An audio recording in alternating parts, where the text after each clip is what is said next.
परमेश्वर के वचन के इस अध्ययन श्रृंखला में आप सबका स्वागत है।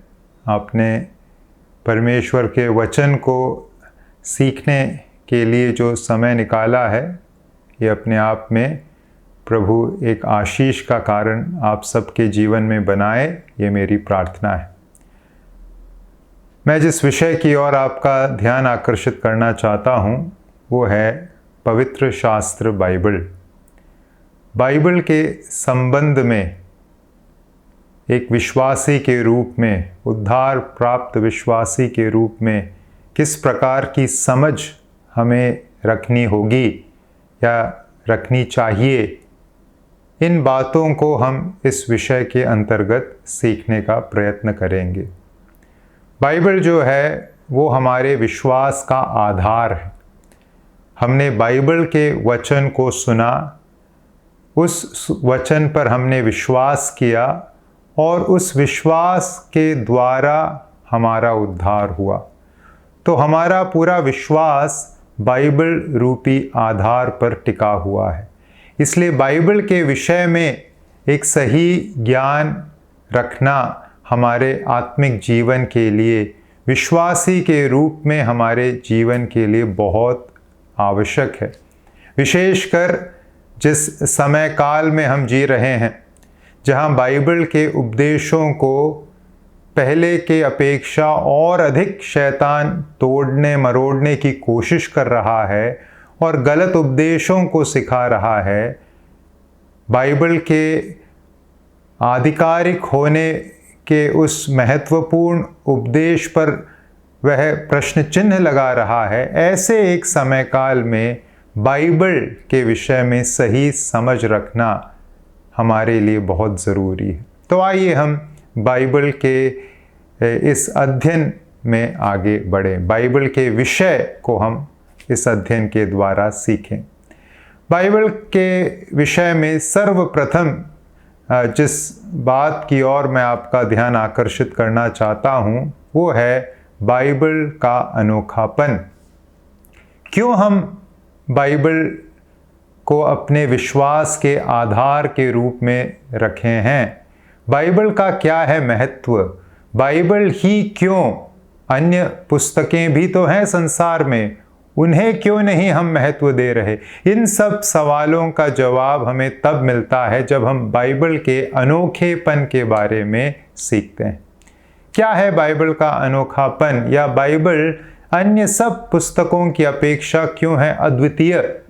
क्यों हम बाइबल की तुलना में अन्य किसी पुस्तक को नहीं रख सकते? इन बातों को आइए इस विषय के अंतर्गत सीखें। मैं पवित्र शास्त्र बाइबल में से कुछ कारणों को आपके सम्मुख प्रस्तुत करना चाहूँगा, इस बात को स्थापित करने के लिए कि बाइबल अपने आप में एक अद्वितीय पुस्तक है, एक यूनिक पुस्तक है। बाइबल की तुलना में आप और किसी पुस्तक को नहीं रख सकते। सबसे पहला कारण बाइबल के अद्वितीय होने के विषय में वो है, बाइबल अपने दावे में अद्वितीय है। बाइबल अपने विषय में जो दावा करता है, उस विषय को जब हम परखते हैं, हम समझते हैं कि उन दावों के संदर्भ में बाइबल अपने आप में अनोखा है, अद्वितीय है।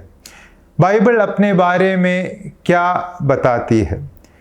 वचन को जब हम पढ़ते हैं, हम पाते हैं कि लगभग 3800 बार, 3800 बार बाइबल में हमें पढ़ने को मिलता है कि प्रभु यूं कहता है, प्रभु का वचन ये है। उदाहरण के लिए निर्गमन की पुस्तक, पुराने नियम में निर्गमन की पुस्तक अध्याय नंबर 14 उसका 1, वहाँ लिखा है, प्रभु ने मूसा से कहा। प्रभु ने मूसा से कहा।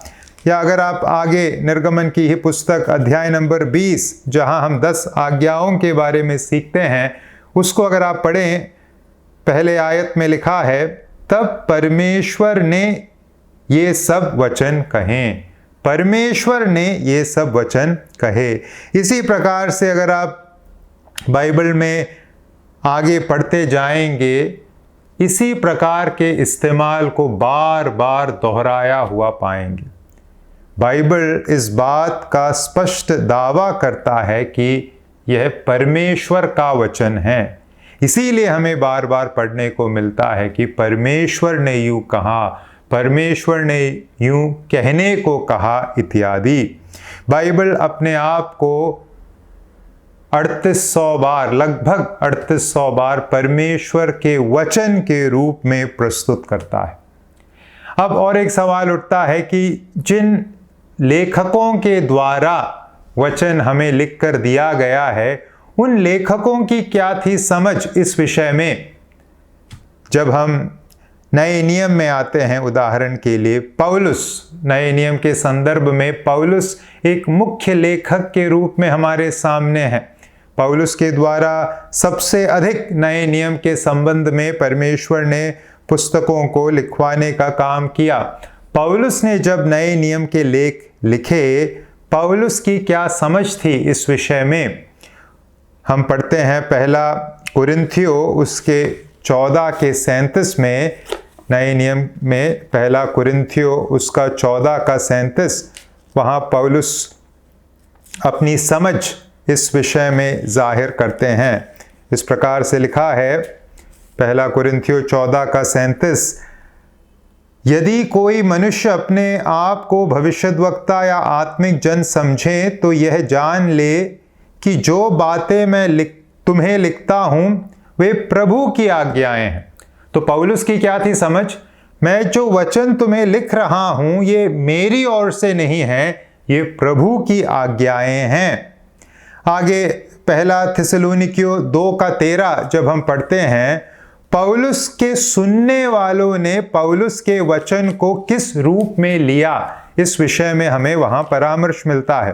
पहला थिस्सलुनीकियों अध्याय नंबर 2 उसका 13वां पद, किस प्रकार से पौलुस के वचन को सुनने वालों ने पौलुस के वचन को लिया। पहला थिस्सलुनीकियों 2 का 13 वहां लिखा है, इसलिए हम भी परमेश्वर का धन्यवाद निरंतर करते हैं कि जब हमारे द्वारा परमेश्वर के सुसमाचार का वचन तुम्हारे पास पहुंचा तो तुमने उसे मनुष्यों का नहीं परंतु परमेश्वर का वचन समझकर ग्रहण किया।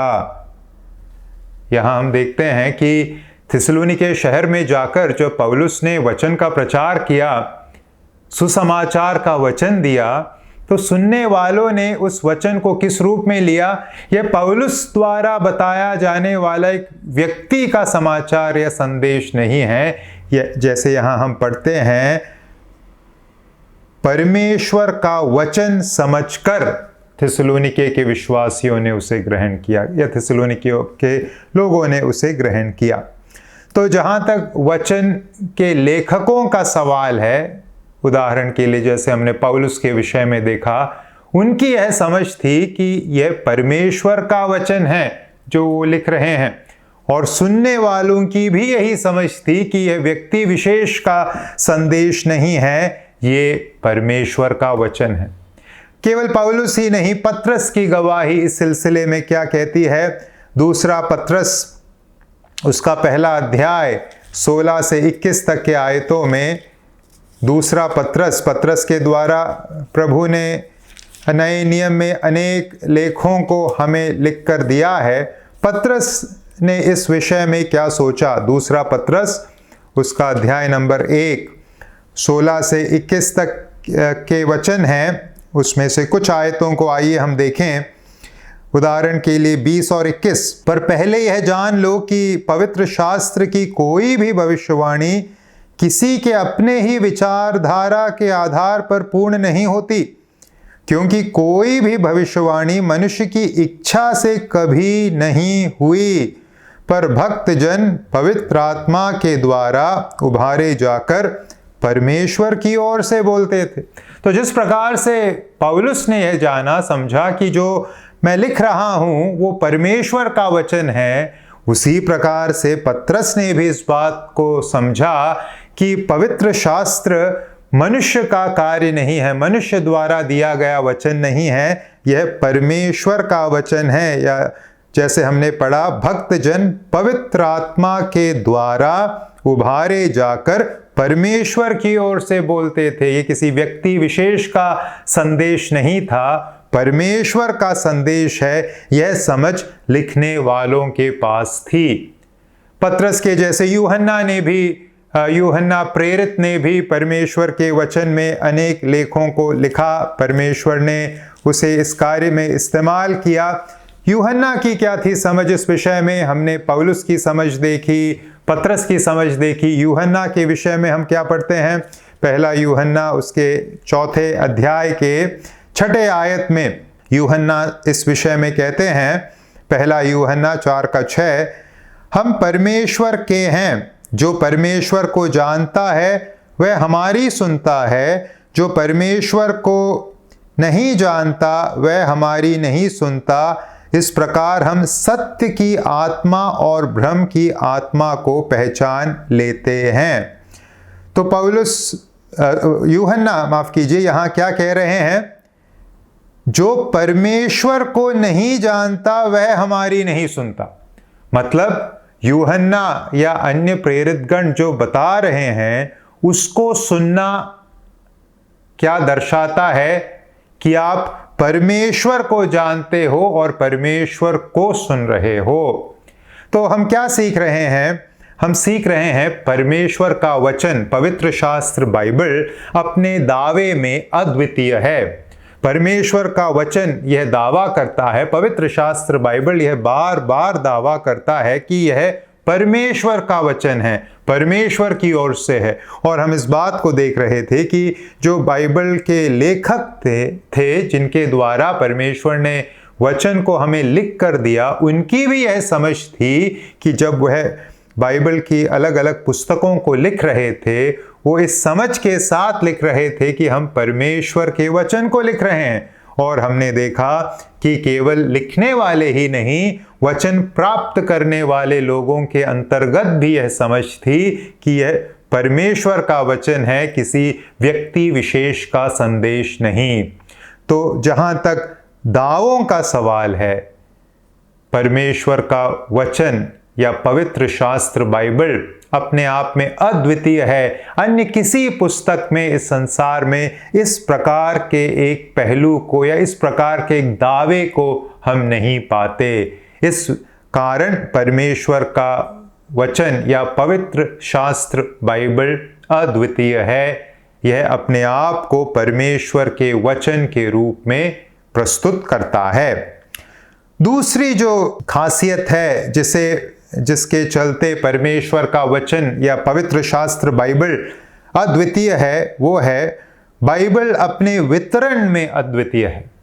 बाइबल अपने वितरण में अद्वितीय है। वितरण से तात्पर्य है कि एक पुस्तक के रूप में बाइबल कितना प्रसिद्ध है, या बाइबल का वितरण, डिस्ट्रीब्यूशन किस तादाद में हुआ है। जब आप संसार में वितरित पुस्तकों की सूची निकालेंगे, हमें क्या देखने को मिलता है? जो पवित्र शास्त्र बाइबल है वह संसार में सबसे अधिक बेची जाने वाली वितरित पुस्तक है। सबसे अधिक वितरण अगर किसी पुस्तक का इस संसार में हुआ है, वो है पवित्र शास्त्र बाइबल। मेरे पास थोड़ा पुराना आंकड़ा है इस सिलसिले में। 2022 में बताया जाता है, आंकड़ों के मुताबिक लगभग 3.5 करोड़ बाइबल की प्रतियां बेची गई या वितरित की गई। 3.5 करोड़ प्रतियां। लगभग 25 साल पहले तक संसार भर में लगभग 500 करोड़ से अधिक प्रतियां संसार भर बाइबल की बेची गई थी या वितरित की गई थी। इस तादाद में अन्य किसी पुस्तक का वितरण संसार के इतिहास में नहीं हुआ। सबसे अधिक वितरित पुस्तक इस संसार में अगर कोई है, वो है पवित्र शास्त्र Bible. Guinness book of world records में बाइबल का नाम हमें मिलता है। बाइबल के विषय में हम पढ़ सकते हैं सबसे वितरित पुस्तक के रूप में। तो बाइबल अपने वितरण के पहलू में अद्वितीय है, बाइबल जैसी अन्य कोई पुस्तक नहीं। यही नहीं, बाइबल संसार में सबसे अधिक वितरित पुस्तक के साथ साथ सबसे अधिक अनुवाद की गई पुस्तक है।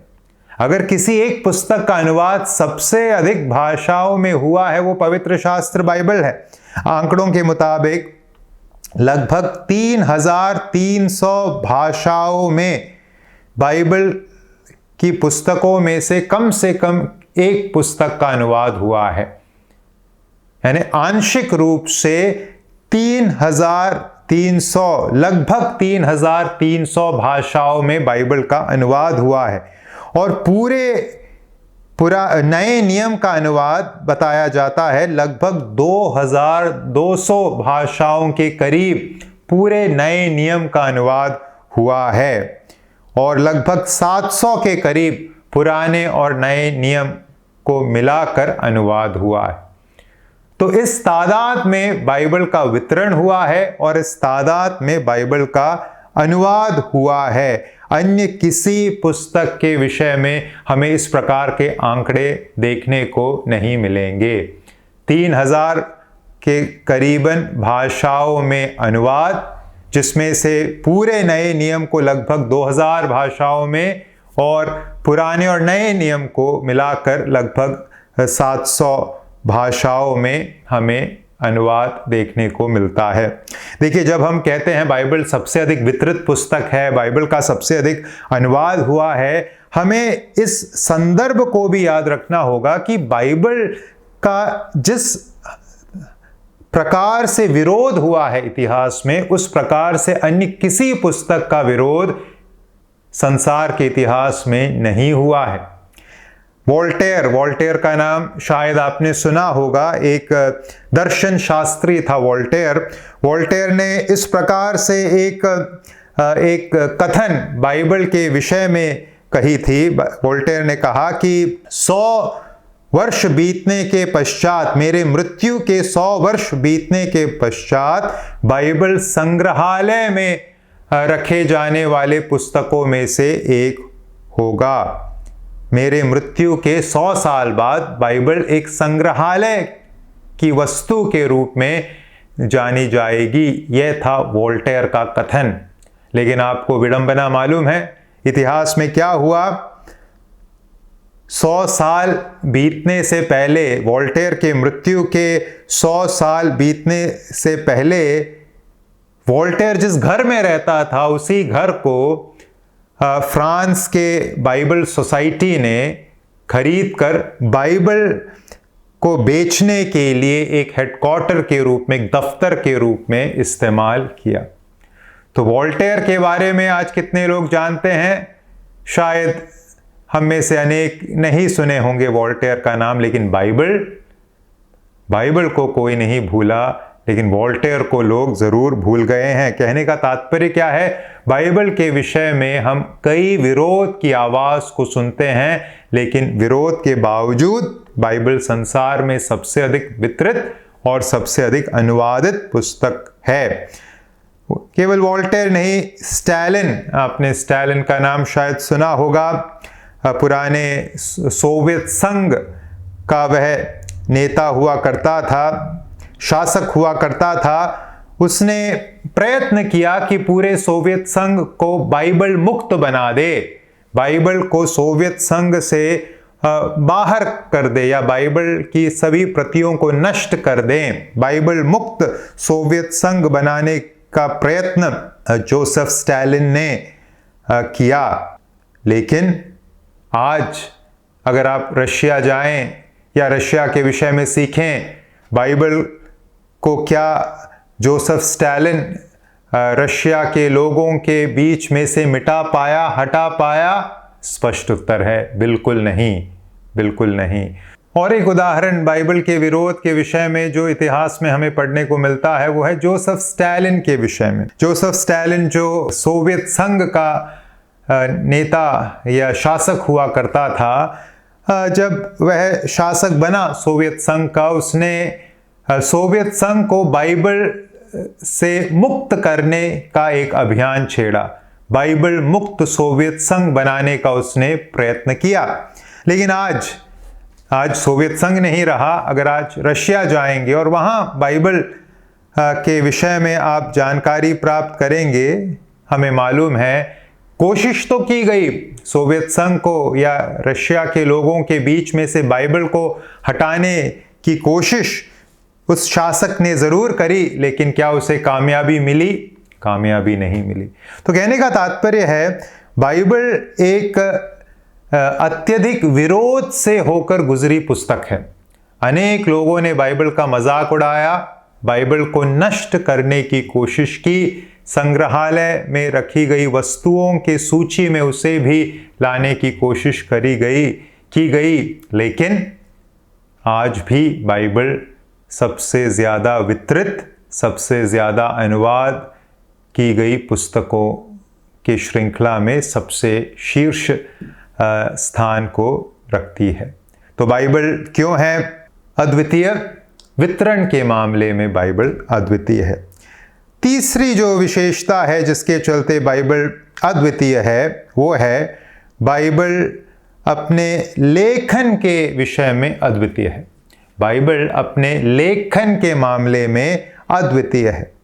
देखिए, बाइबल जैसे हमने पहले बिंदु के अंतर्गत सीखा, बाइबल जो है वो परमेश्वर का वचन है। तो उस प्रकार से देखें तो बाइबल का लेखक कौन है?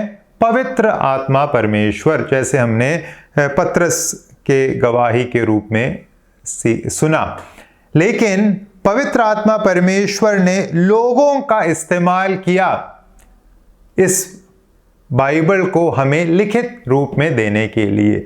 तो पवित्र आत्मा ने अनेक लोगों का, लेखकों का इस्तेमाल किया। जब हम इन लेखकों के बारे में सीखते हैं, हम समझ सकते हैं कि बाइबल जैसी और कोई पुस्तक नहीं। क्यों? बाइबल के लेखन के लिए परमेश्वर ने लगभग 40 अलग अलग लेखकों का इस्तेमाल किया। लगभग 40 अलग अलग लेखकों का इस्तेमाल किया।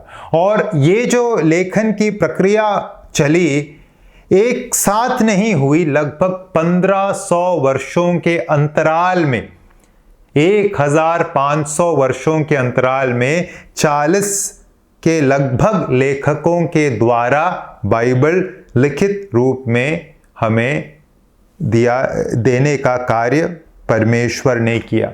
जब आप इन लेखकों के पृष्ठभूमि के बारे में सीखने की कोशिश करते हैं, हम क्या पाते हैं?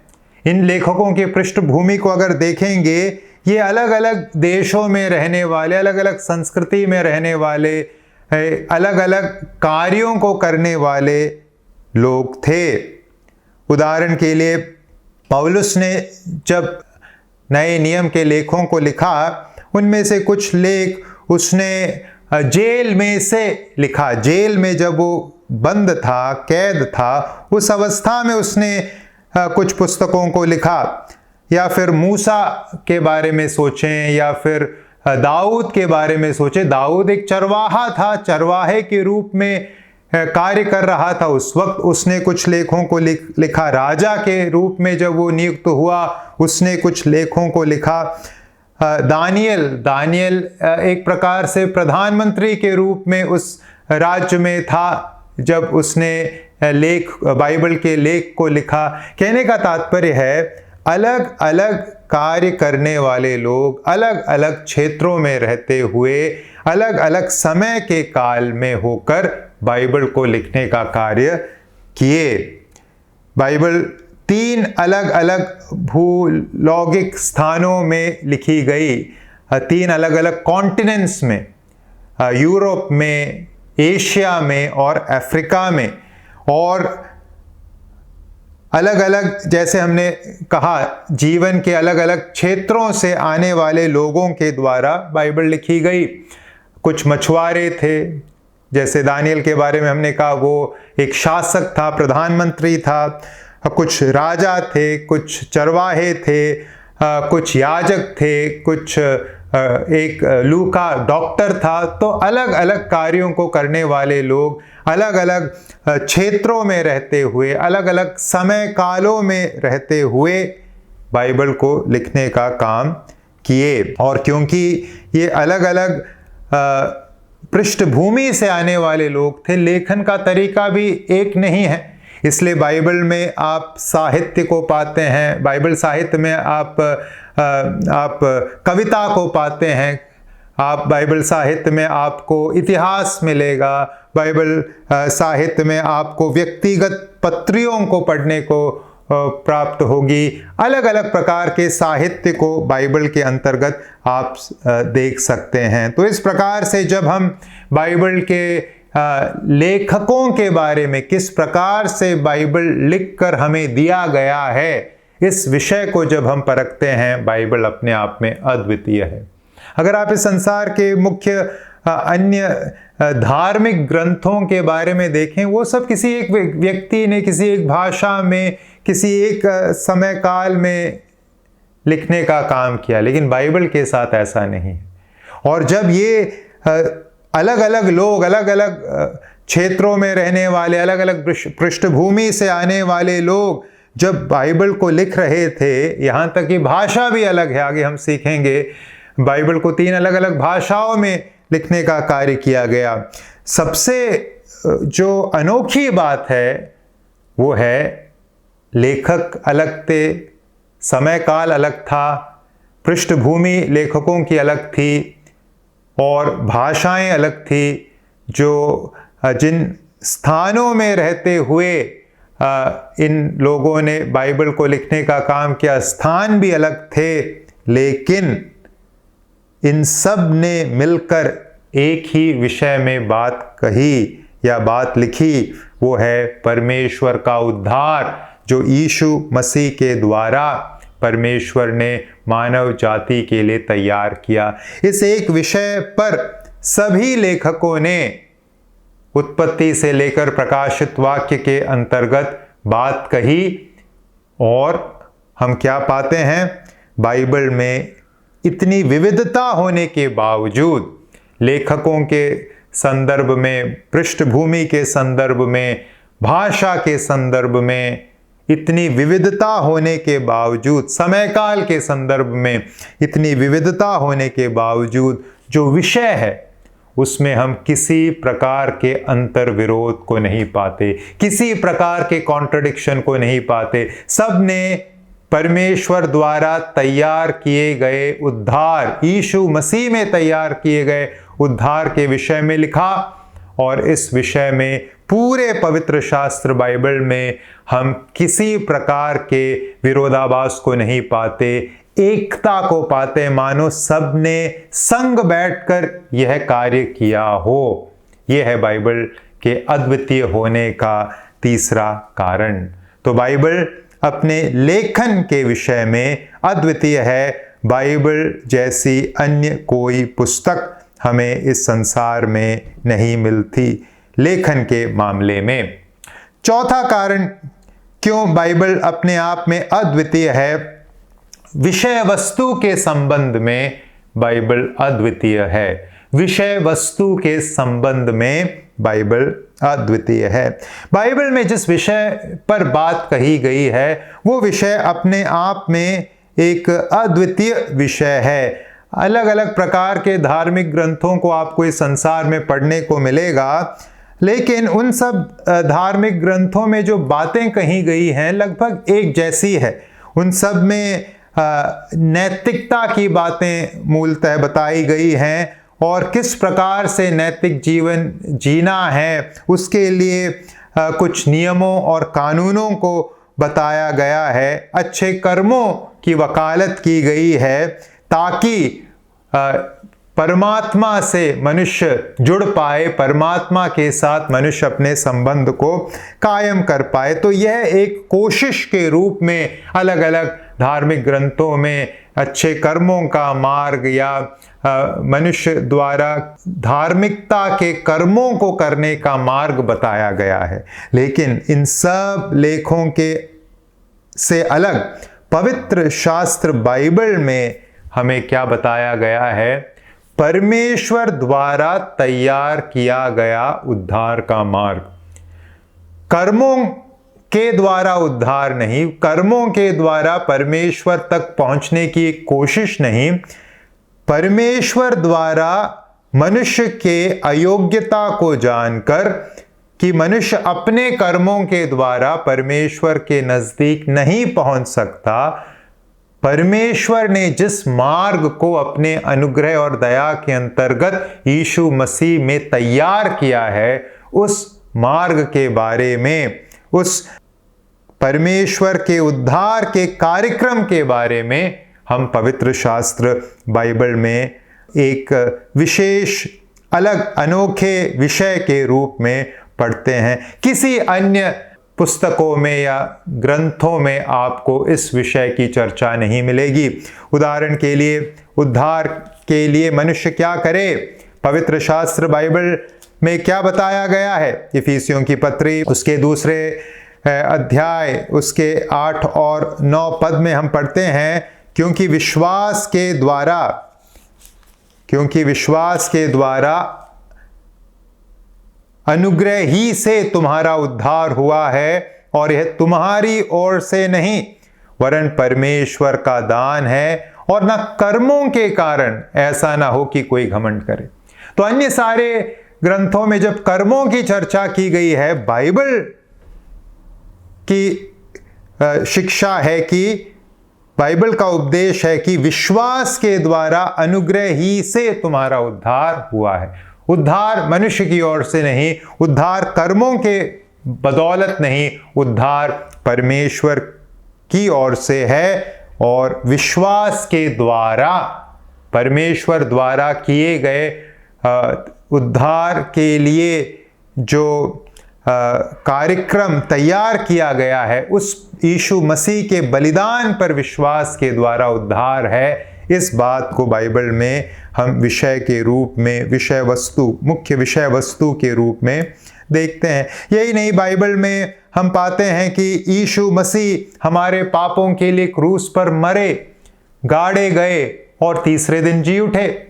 हमारे पापों के दंड को अपने ऊपर लेकर सृष्टिकर्ता परमेश्वर संसार में मनुष्य रूप धारण करके आया, क्रूस पर मरा, गाड़ा गया और तीसरे दिन जी उठा। इस प्रकार का परामर्श है, इस प्रकार की सोच आपको अन्य किसी ग्रंथों में नहीं मिलेगी, और किसी ग्रंथ में आपको नहीं मिलेगा कि जो मुख्य किरदार है वो मर रहा है। ये जो सोच है मनुष्य के सोचने की सीमा के परे है। लेकिन बाइबल में हम पाते हैं यीशु मसीह परमेश्वर होकर भी मनुष्य बनकर इस संसार में आया, और क्रूस पर उसने हमारे लिए लहू बहाया। केवल लहू बहाने का कार्य ही नहीं, मरने के बाद तीसरे दिन वो मृतकों में से जी उठे। इस सच्चाई को भी हम बाइबल में स्पष्ट तौर पर लिखा हुआ पाते हैं, जो बात अन्य किसी व्यक्ति के विषय में संसार के इतिहास में हमें पढ़ने को नहीं मिलती। तो बाइबल जो है विषय वस्तु के संबंध में अनोखा है, अद्वितीय है। उद्धार का मार्ग जो बाइबल में बताया गया है, अन्य कहीं भी इस विषय का उल्लेख या इस विषय का परामर्श हमें नहीं मिलता।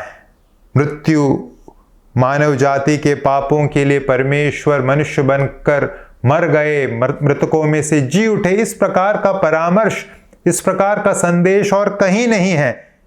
बाइबल अपने विषय वस्तु के मामले में अद्वितीय है। यीशु मसीह के अलावा और किसी ने नहीं कहा मैं ही मार्ग और मैं ही सत्य और मैं ही जीवन हूँ। मार्ग और सत्य और जीवन मैं ही हूँ। इस बात को प्रभु यीशु मसीह के अलावा अन्य किसी ने नहीं कहा। बाइबल अपने विषय वस्तु के सिलसिले में अद्वितीय। यही नहीं, बाइबल में जब आप बाइबल के विषय वस्तु को देखेंगे, बाइबल में जिस तादाद में भविष्यवाणियों को आप पाते हैं, उस तादाद में भविष्यवाणियों को भी आप अन्य किसी पुस्तकों में या ग्रंथों में नहीं पाएंगे। बाइबल के पहली पुस्तक से अगर आप पढ़ना शुरू करेंगे, उत्पत्ति की पुस्तक, आपको भविष्यवाणियों की एक लंबी सूची प्राप्त होगी। लेकिन जब उन भविष्यवाणियों को आप इतिहास में परखेंगे, जैसे बाइबल में बातें बताई गई वैसे के वैसे वह बातें सचमुच घटित भी हुई। उदाहरण के लिए यीशु मसीह इस संसार में आएंगे, क्रूस पर मरेंगे, गाड़े जाएंगे, तीसरे दिन जी उठेंगे। इस बात को भविष्यवाणी के रूप में यीशु मसीह के जन्म से कई 100 साल पहले पुराने नियम में लिखित तौर पर हमें दे दिया गया था। यीशु मसीह का जन्म कुंवारी से होगा, यीशु मसीह का जन्म कौन से शहर में होगा, यीशु मसीह क्या अपने सेवकाई में करेंगे, किस प्रकार से दुख उठाएंगे, ये सब बातें यीशु मसीह के विषय में पुराने नियम में भविष्यवाणी के रूप में बता दी गई थी। और हम पाते हैं बाइबल की भविष्यवाणियां वैसी की वैसी यीशु मसीह में जो बताई गई थी पूरी हुई। केवल यीशु मसीह के बारे में नहीं, संसार के शासकों के बारे में बाइबल में भविष्यवाणी की गई। पुराने नियम में भविष्यवाणियों को पाते हैं, बड़े बड़े साम्राज्यों के बारे में भविष्यवाणियों को पाते हैं। और जो जो भविष्यवाणियां की गई, आज जब इतिहास में हम मुड़कर देखते हैं, अब तक जिन्हें पूरा हो जाना चाहिए वो सब सचमुच पूरी हो गई है। इस बात को हम इतिहास में पाते हैं। तो बाइबल अपने विषय वस्तु में अद्वितीय है। बाइबल में उद्धार का जो मार्ग बताया गया है वो अद्वितीय है। बाइबल में भविष्यवाणियों को हम पाते हैं और उन भविष्यवाणियों को इतिहास में पूर्ण होते हुए हम देखते हैं। इस विषय में बाइबल अद्वितीय है। यही नहीं, बाइबल में केवल उद्धार का मार्ग ही नहीं बताया गया, बाइबल में केवल भविष्यवाणियों की चर्चा ही नहीं है, बाइबल में विज्ञान संबंधित बातें भी पाई जाती हैं। इस विषय में भी बाइबल अद्वितीय है। बाइबल में विज्ञान संबंधित ऐसी बातें पाई जाती है जो उस जमाने में जब ये बातें लिखी गई मनुष्य के समझ से परे थी, या मनुष्य के पास ऐसी जानकारी उस जमाने में मौजूद नहीं थी। उदाहरण के लिए बाइबल में हम पढ़ते हैं कि पृथ्वी अंतरिक्ष में स्वतंत्र रूप से मानो तैर रही है, फ्लोट कर रही है। अय्यूब की पुस्तक अध्याय नंबर 26 के 7 में हम पढ़ते हैं, अय्यूब की पुस्तक अध्याय नंबर 26 उसका 7, वह उत्तर दिशा को निराधार फैलाए रहता है और बिना टेक पृथ्वी को लटकाए रखता है। बिना टेक पृथ्वी को लटकाए रखता है। पृथ्वी बिना किसी सपोर्ट के, बिना किसी टेक के मानो तैर रही है अंतरिक्ष में। इस चित्र को हम बाइबल में पाते हैं। किस पुस्तक में पाते हैं? जो बाइबल की सबसे पुरानी पुस्तक है, अय्यूब की पुस्तक में हम इस सच्चाई को लिखित रूप में पाते हैं। उस जमाने में लोगों के पास ये समझ नहीं थी कि जो पृथ्वी है वो बिना टेक के अंतरिक्ष में मानो फ्लोट कर रही है, तैर रही है। लेकिन ऐसी बातों को, ऐसे विषयों को जो विज्ञान को हाल फिलहाल में पता चली है, उन विषयों को भी हम बाइबल में अनेकों वर्ष पहले लिखित रूप में पाते हैं। और एक विज्ञान संबंधित विषय जो हम बाइबल में पाते हैं वो है पृथ्वी का गोलाकार होना। पृथ्वी गोल है, यह ज्ञान भी लोगों को या मानव जाति को विज्ञान के द्वारा बहुत वर्षों पहले तक नहीं थी, या विज्ञान के द्वारा कुछ वर्षों पहले ही, कुछ 100 वर्षों पहले ही पता चली है। और एक विज्ञान संबंधित विषय जिसके बारे में हम पवित्र शास्त्र बाइबल में उल्लेख पाते हैं वो है पृथ्वी के गोल होने के विषय में, पृथ्वी के गोलाकार के विषय में। बाइबल के पुराने नियम में यशाया की पुस्तक अध्याय नंबर 40 के 22 में हम इस प्रकार से पढ़ते हैं, यशाया 40 का 22, यह वह है जो पृथ्वी के घेरे के ऊपर आकाश मंडल पर विराजमान है। पृथ्वी के घेरे के ऊपर आकाश मंडल पर विराजमान है। अगर आप इसी वचन को अंग्रेजी में पढ़ेंगे थोड़ा और स्पष्ट होगा। वहां इस प्रकार से है, मानो पृथ्वी के गोलाकार के ऊपर आकाश मंडल पर विराजमान। देखिए, पृथ्वी गोल है, यह जो समझ बाइबल में लगभग 2800 वर्ष पहले बता दी गई थी, दे दी गई थी, वह मानव जाति को विज्ञान के द्वारा कुछ 100 वर्षों पहले ही पता चली। 2800 वर्ष पहले जब यह बात बाइबल में लिखी गई थी, तब लोगों की यह समझ नहीं थी पृथ्वी के बारे में। उन्हें लगता था पृथ्वी जो है वो चपेट है, वो गोलाकार में है, गोल है, यह समझ लोगों में नहीं थी। तो कहने का तात्पर्य क्या है, जब हम बाइबल के विषय को परखते हैं, चाहे उद्धार का मार्ग हो, चाहे भविष्यवाणियों की बात हो, चाहे विज्ञान संबंधित विषयों की बात हो, विषय वस्तु के मामले में बाइबल अद्वितीय है। इस बात को आइए हम समझें।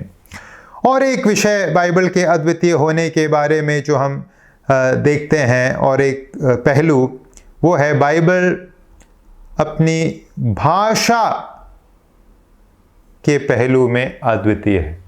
जिस भाषा में बाइबल को लिखा गया, उस भाषा के संबंध में बाइबल अद्वितीय है। जैसे हमने इससे पहले भी संक्षिप्त रूप से उल्लेख किया था कि संसार में अधिकांश पुस्तकें, 99.99% पुस्तकें एक ही भाषा में लिखी जाती हैं। आप किसी भी मुख्य ग्रंथों को देख लीजिए, एक ही भाषा में उन्हें लिखा गया है। लेकिन बाइबल के बारे में हम देखते हैं कि 3 अलग अलग भाषाओं का इस्तेमाल बाइबल के लेखन में किया गया। पुराने नियम को इब्रानी भाषा में, हिब्रू भाषा में लिखा गया, और पुराने नियम के ही कुछ भागों को हम अरामी भाषा में लिखित पाते हैं। उदाहरण के लिए एज़रा की पुस्तक, पुराने नियम में एज़रा की पुस्तक, उसके 4थे अध्याय में और उसके 7वें अध्याय में, और इर्मिया और दानियल की पुस्तक, इन 3 पुस्तकों के कुछ भागों को आप मूल जो ग्रंथ है, मूल जो लेख है, उसमें अरामी भाषा में आप पाएंगे। पुराने नियम में 2 भाषाओं का इस्तेमाल इस प्रकार से हुआ, इब्रानी और अरामी। नए नियम को जो है वो ग्रीक भाषा में, यूनानी भाषा में लिखा गया। यूनानी भाषा में विशेषकर 2 अलग अलग प्रकार के भाषाएं मौजूद हैं। एक है जो साहित्यिक भाषा है, और दूसरा जो आम नागरिकों की, आम लोगों की भाषा है, कोयने ग्रीक। जहाँ तक बाइबल का सवाल है, नए नियम का सवाल है, वो सामान्य यूनानी भाषा में, कोयने ग्रीक भाषा में लिखने का कार्य किया गया, लिखे जाने का कार्य किया गया।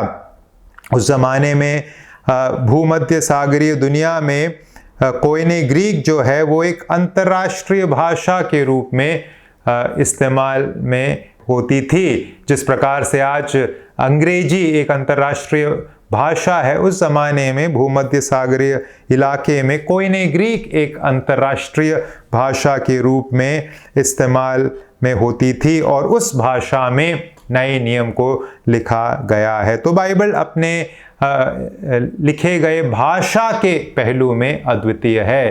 3 अलग अलग भाषाओं में, पुराने नियम को इब्रानी और अरामी भाषा में, और नए नियम को ग्रीक या यूनानी भाषा में, सामान्य यूनानी भाषा में, कोयने ग्रीक भाषा में लिखने का कार्य किया गया। इस खूबी को या इस विशिष्टता को आप अन्य किसी पुस्तक में या धार्मिक ग्रंथों में नहीं पाते। और एक जो विशेषता या पहलू जिसके संबंध में बाइबल अद्वितीय है, वो है बाइबल अपने संकलन में अद्वितीय है। बाइबल अपने संकलन में, कंपाइलेशन में अद्वितीय है।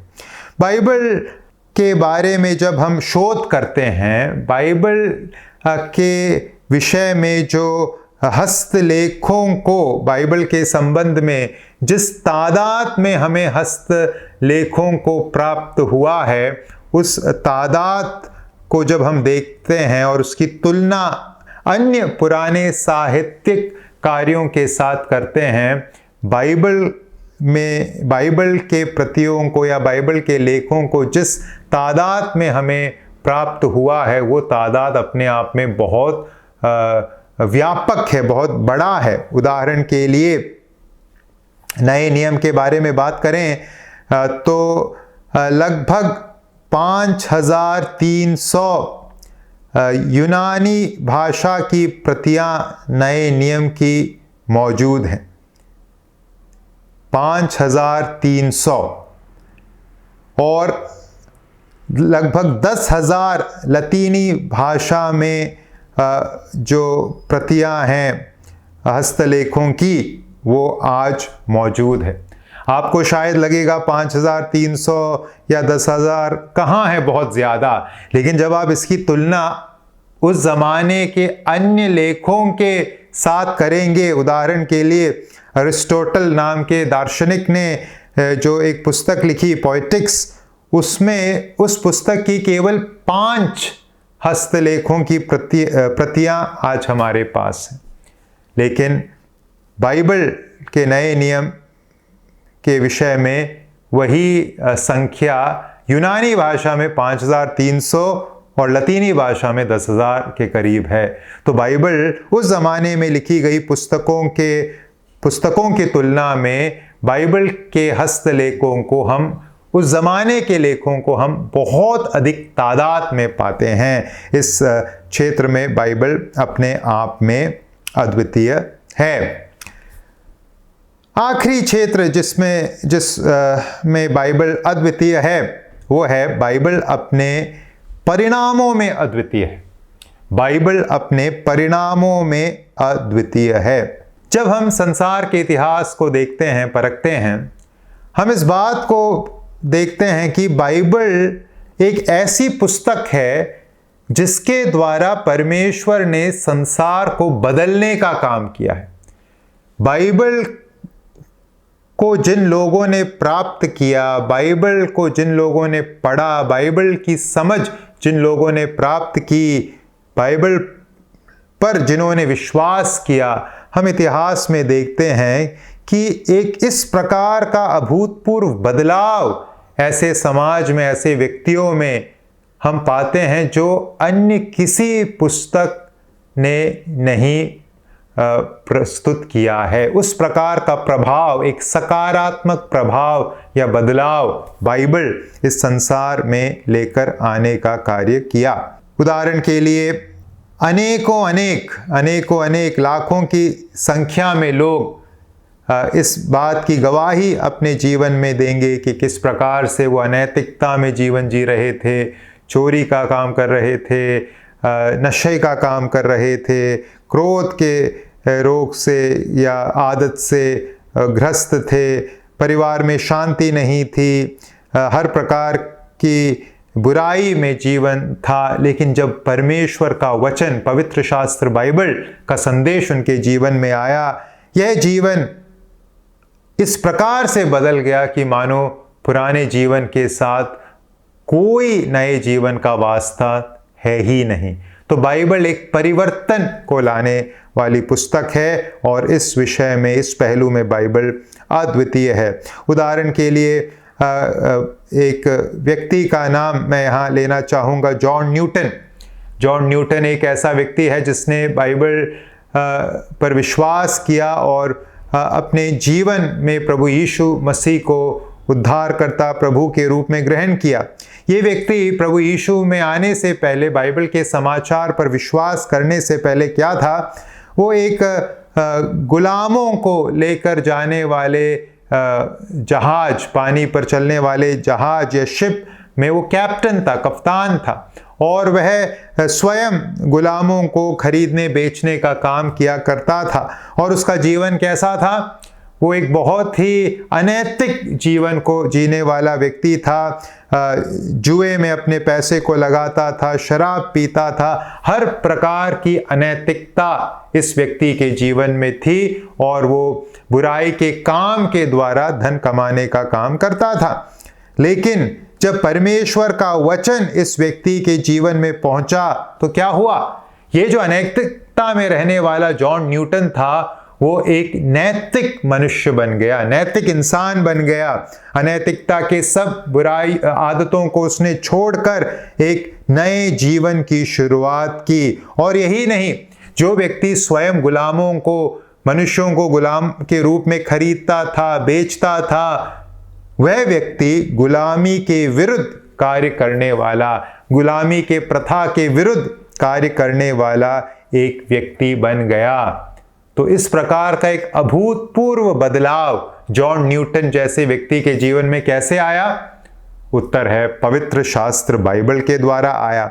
यही नहीं, आप जब इस संसार में आए बड़े बड़े बदलाव को अगर आप देखेंगे, रीतियों में बदलाव, तौर तरीकों में बदलाव, उसके पीछे कौन है कारण, इस प्रश्न को अगर आप पूछेंगे, आपको उत्तर के रूप में बाइबल प्राप्त होगा। उदाहरण के लिए जैसे अभी बात कही गई दास प्रथा या गुलामी की प्रथा। गुलामी की प्रथा इस संसार में किसी ज़माने में बहुत प्रचलित थी। दास प्रथा संसार में बहुत अधिक प्रचलित थी। कैसे दास प्रथा से इस संसार को छुटकारा मिला? किन्होंने काम किया? बाइबल पर विश्वास करने वाले लोगों ने इस मुहिम की अगुवाई की। और स्त्रियों के समाज में स्तर के बारे में अगर आप इतिहास में देखेंगे, स्त्रियों का स्तर समाज में हमेशा से एक बहुत ही गया गुजरा हुआ करता था। लेकिन कैसे स्त्रियों के सामाजिक अवस्था में उत्थान हुआ, कौन था जिम्मेदार? इतिहास को अगर आप पढ़ेंगे, उत्तर है पवित्र शास्त्र बाइबल का प्रभाव। उदाहरण के लिए भारत में सती प्रथा हुआ करती थी, जहां स्त्री को उसके पति के मृत्यु पर पति के साथ जला देने का काम हुआ करता था, काम किया जाता था। लेकिन उस बुराई की प्रथा से कैसे समाज बाहर आया? इतिहास में हम पढ़ते हैं कि बाइबल में विश्वास करने वाले लोगों के प्रभाव के चलते उस जमाने में कुछ लोगों ने कार्य किया और सती प्रथा का उन्मूलन हमारे समाज में से हुआ। यही नहीं, विवाह की प्रतिष्ठा, विवाह की पवित्रता को किसने बढ़ावा दिया? पवित्र शास्त्र बाइबल ने बढ़ावा दिया। या जीवन के अलग अलग क्षेत्रों को अगर आप देखेंगे, सबसे ज्यादा एक सकारात्मक प्रभाव, एक सकारात्मक परिणाम को लाने वाला प्रभाव अगर किसी पुस्तक ने सबसे ज़्यादा तरीके से प्रभावित इस संसार को किया है, वो है पवित्र शास्त्र बाइबल। यूरोप के इतिहास को अगर आप पढ़ेंगे, यूरोप को आज एक विकसित क्षेत्र के रूप में हम देखते हैं, कॉन्टिनेंट के रूप में देखते हैं, लेकिन यूरोप की दशा ऐसी नहीं थी। यूरोप में नरभक्षी लोग हुआ करते थे, जो आपस में झगड़ा करते थे, एक दूसरे को मारते थे। वो एक संस्कृति के मिसाल के रूप में कैसे बदल गए? किसने उनके ऊपर प्रभाव डाला? पवित्र शास्त्र बाइबल के वचन ने।